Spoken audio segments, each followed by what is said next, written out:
All right, hello and welcome everyone. It looks like we've got some more marketing for, well, 3.0, obviously, from the resonators as well as a new trailer, and I will get into all of this later, as well as more inspirations about what things may be inspired by, as well as a general direction for perhaps the story of the region. So first and foremost, we are going to sorry about that. We're going to look at the characters first and foremost. We're going to start top to bottom. I think this person's going to be first, so in this order, first, second, third, fourth, etc. We have Lanai here. Lanai, her name is, of course, meaning lake, waterfall, light, brightness, small blue flower, but that doesn't really mean a whole lot considering, well, there's a lot of small blue flowers. However, very interesting, she has a Clangbang Tacit Discord like keychain attached to her coat, implying to me that she's going to likely either be Spectro or Glacio, as I believe that is also what the Clangbang goes to. Let's actually look that up. And so the Clangbang, of course, shows up as Spectro or Glacio. I think that's perhaps a little bit of a hint here. She's got a barcode on her tie. She doesn't seem to care too much about the school uniform, so my guess is that she's going to be, well, kind of a delinquent. I mean, she kind of has that look about her. She has a tassel mark on the back of her thigh, which is also nice to see. So let's check the comments.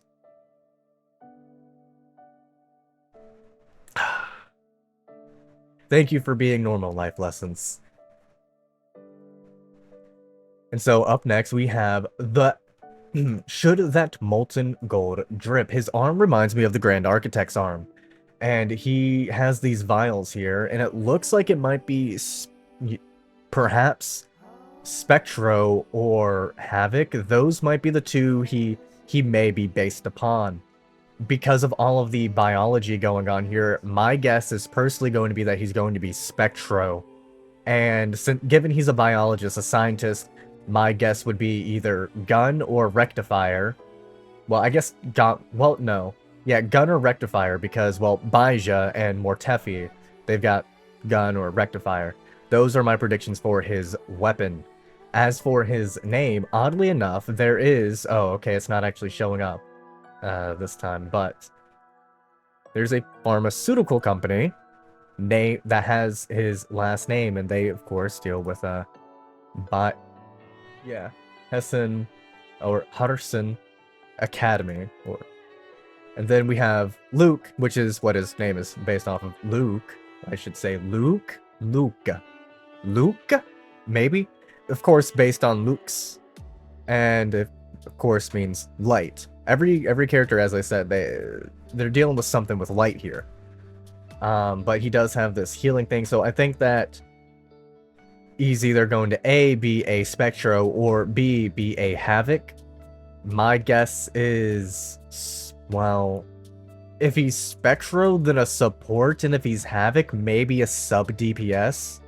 Those are my current guesses. He doesn't strike me as like a main DPS type. He looks like he wants to like help people, or he likes his research a lot more.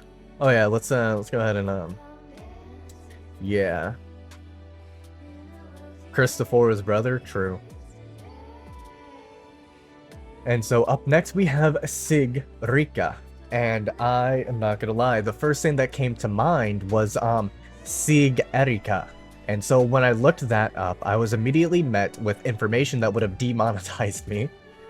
So we're going to have to just work specifically with Sig and then Rika here. So we have Erika, which the name may be based upon, ruler or mighty, eternal ruler, and then Rika, of course, home ruler, a few other things going on here, and then of course Siegfried from German folklore.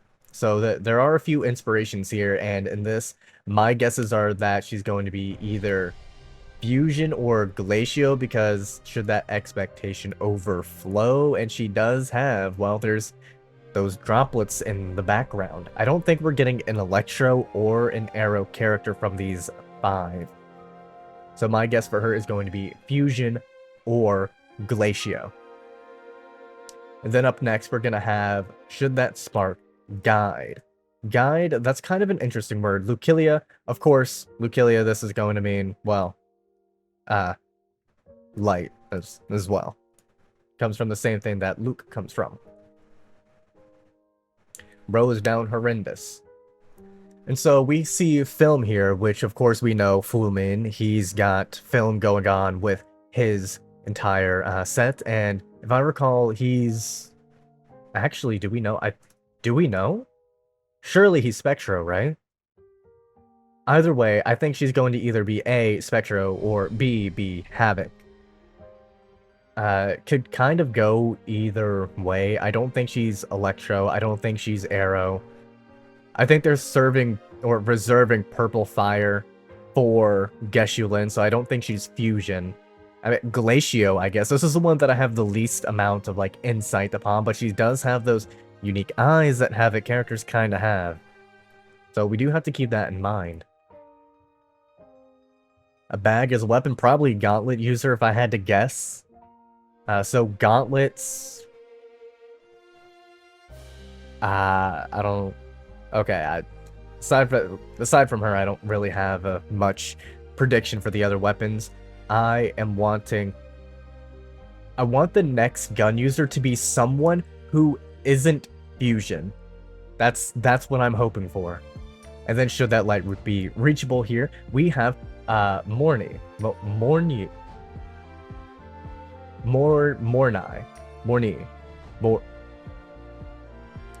Maurice. She is missing her legs, and she's got her Tassimar just like Lanai has. So, because typically Fusion is creating these things, like we have an anchor, we have clothing, we have bullets, we have flaming wings, I think that she may be Fusion. We haven't really seen... We've seen Glacio create, like, steps, right? We haven't seen it created, like, extra limbs, so I don't think it's Glacio. In terms of Electro, it has created, like, duplicates, so if there's anyone who could be Electro, I would say it is her. My guess would be, since she's missing her legs, and she likely travels around on this, I'm going to assume she's focused on healing and helping others, and that she will either be Fusion or Electro. Because Electro doesn't have a dedicated healer, right? Yeah, Electro doesn't have one. So if there is anyone who's going to be Electro, it would be her. And her name, well, this is part of it. It could have come from here. Wished for child, a sea of bitterness, rebelliousness. And then we have, of course, her name, which also doesn't really have a whole lot of, well, meaning, unless we, well, check this, and, well, that gives me a whole lot of nothing because it's based on the name Mary. And this is kind of it for the, I guess, the characters. There's not a whole lot that I can tell or predict aside from giving you an either or for their attribute. When it comes to weapons, I'm going to make my best guess. I'm going to assume, so I'm going to put some restrictions on this. I'm going to assume one person gets each weapon. So I am going to say Delinquent, my guess would be Broadblade. No. Sword. So I think she's going to be Sword, Gun, Broadblade, Gauntlets, and then Rectifier. That is my prediction. I'm basing it on pretty much nothing but hope and a aspiration, I guess. I really don't have much to work off of here. Like, previous patterns obviously don't really mean all that much, especially since any one of these could be a Gauntlet user, given how Kruo likes to handle the gauntlets. I mean, Yuno has one after all. So we're going to come over to here now, to the trailer. And this is where things are going to get a little bit interesting, right? Okay, that's kind of loud. Or at least for me, it's loud.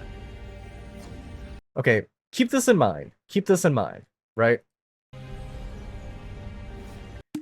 This is an eye. This is very obviously an eye.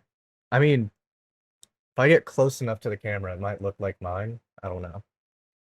I don't remember what kind of blue my eyes are, but I would say that this is definitely an eye, and then it transitions to a reactor drive, which is kind of interesting. I'm not sure if they're hinting at anything with that, but they might be. Vast sparks pierce the void and illuminate Lahai-Roi, where the seed of civilization is buried. So that's obviously a mecha. That's a giant mech. Slumbering Exostrider, that's clearly some kind of a mech of some sorts. Ready to thrive. Into space we gaze, bound by our desire to return. We shall sever the chains of yesterday. Now then, keep all of this in We shall mind. disperse the mists of tomorrow. Raise it up high, the sun Indeed. that will soon burn. Right. Seek courage from the Firebringer. Very important to remember that. That torch. And so this right here, I believe this is our next mode of transportation that we're getting for this region. Whether or not we get to drive it around like in Destiny 2, or it's like a, I don't know, like a gondola, I guess you could say. Don't know. Doesn't really bother me all that much. But back to the other stuff. You know, all of this, yes, let's burn away, let's set aside the mist. Let's breach through that mist of the future. Let us cast aside our shackles of the past. And well, the stigma that signifies vainglory. This is the current one of 3, and I will show on screen each of them. One of 3 that are, one of 3 tokens that are showing up currently in Whiwa. And I think that this is going to be a hint towards the future. So here we have, return people to ways of old and cast aside the arrogant boasts of progress. For yesterday's light shall ever outshine today's pale imitation. As today dimly outglows tomorrow's coming darkness, cling to the known, the tried, the true. Only then may we find shelter from the terrors and confusion of the unknown. So this is essentially talking about how like ancients knew, they knew better, they were wiser than we are today, that in our vanity and our search of knowledge, we have become, well, more vain in our search for glory and discovering the unknown.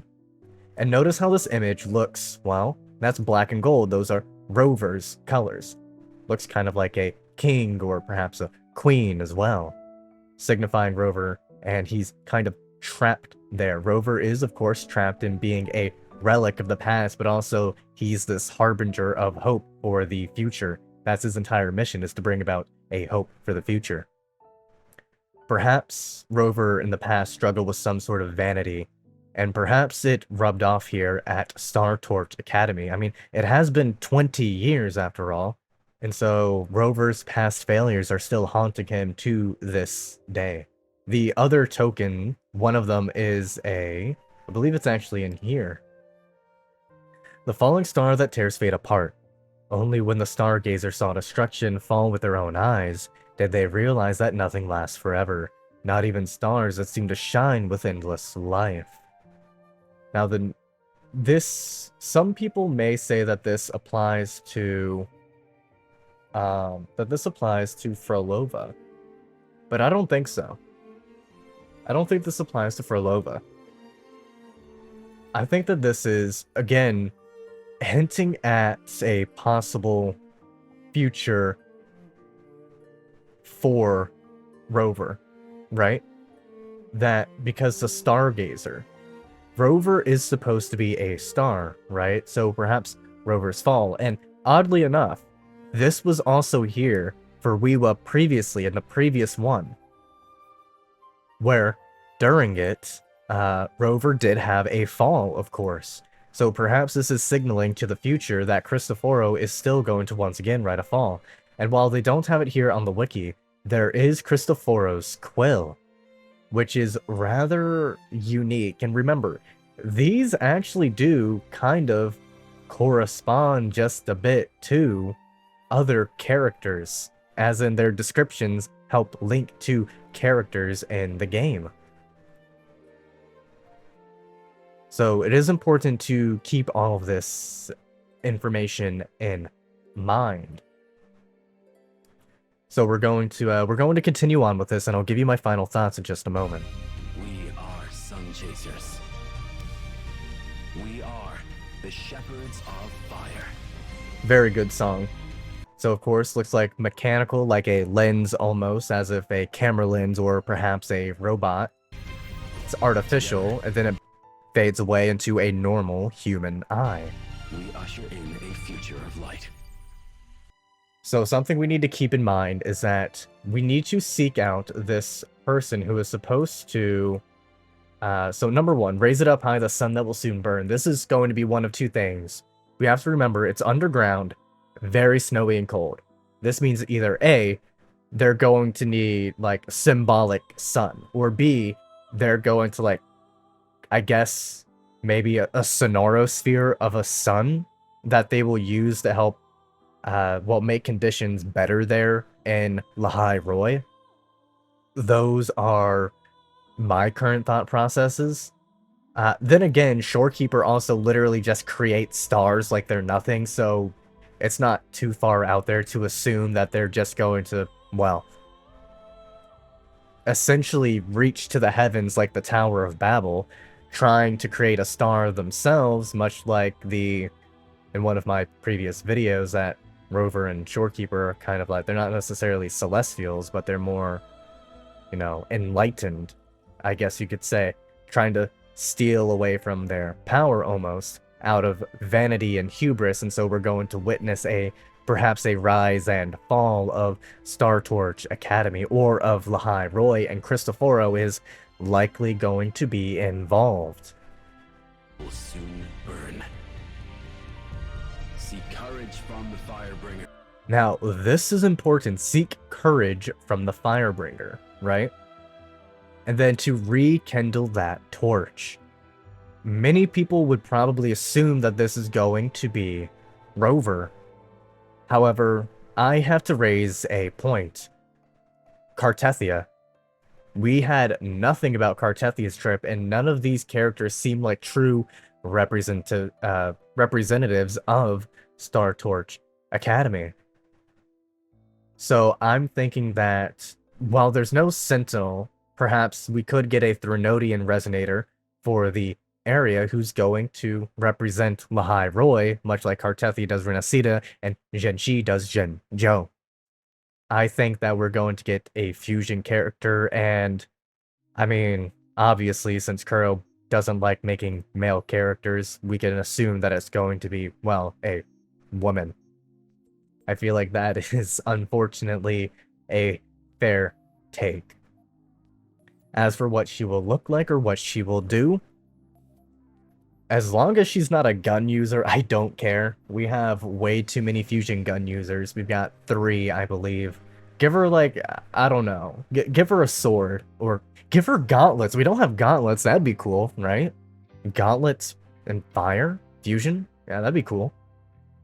Again, she's not here. I don't believe that she is here. We've got 1, 2, 3, 4, and 5. Just like last time. Then again, Cantarella also dropped out of nowhere too, so it's possible that they're hiding a bit more. Although we do need to keep in mind that in 3.0 we're getting the Cyberpunk collab, which is gonna have, I don't know, at least one character, right? But anyway, with the Torchbearer theme, so again with this in mind, symbolically holding a torch, literally holding a torch, they are a leader in a movement of some kind, obviously. And so we have a few movies that may be inspirations. This one, not so much, but it does deal with a foreigner entering into some sort of a life. So Rover kind of fits that goal, but there's not a whole lot here from what I've read. As for this one here, this is where I think the true cake is. Hear me out here. Let us say that given what we currently see in Wuwa, we are going to see Cristoforo has done something here. And in here, if you're reading the description, this page, you'll probably come to terms with, damn, this is really I mean, for me, I kind of think this is rather dark. I wonder if Cristoforo is keeping away the Firebringer.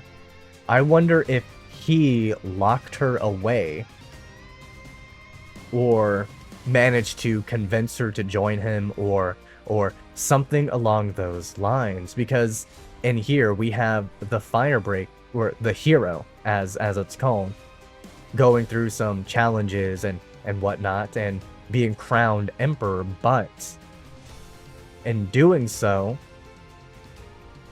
he's going to pretty much die. And should also be known that it's eternal night until there's a new emperor, and the emperor allows these cycles of day to continue going on, meaning that perhaps the Fraxidus, their accomplishments here in Lahai Roi were in taking away a torch bearer or something, like, because they have to rekindle, very specific word, rekindle, they have to reignite some sort of a flame, spark, fire, hope, something along those lines. And this is also kind of why I think Glacio Rover actually fits better than Fusion Rover. I still want it to be Fusion Rover more than anything. I still want Fusion Rover, but I think symbolically speaking, Glacio Rover would be a slightly better choice, because it would be ice and fire working together in order to overcome whatever hardships and catastrophe that they have planned, because there is, of course, going to be the Tower of Babel, which I had over here at some point.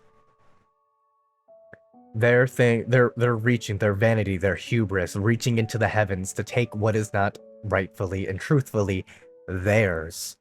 And so I am of the mind that perhaps this is what we're going to watch. Rover is going to essentially try and stop the fall of the Tower of Babel.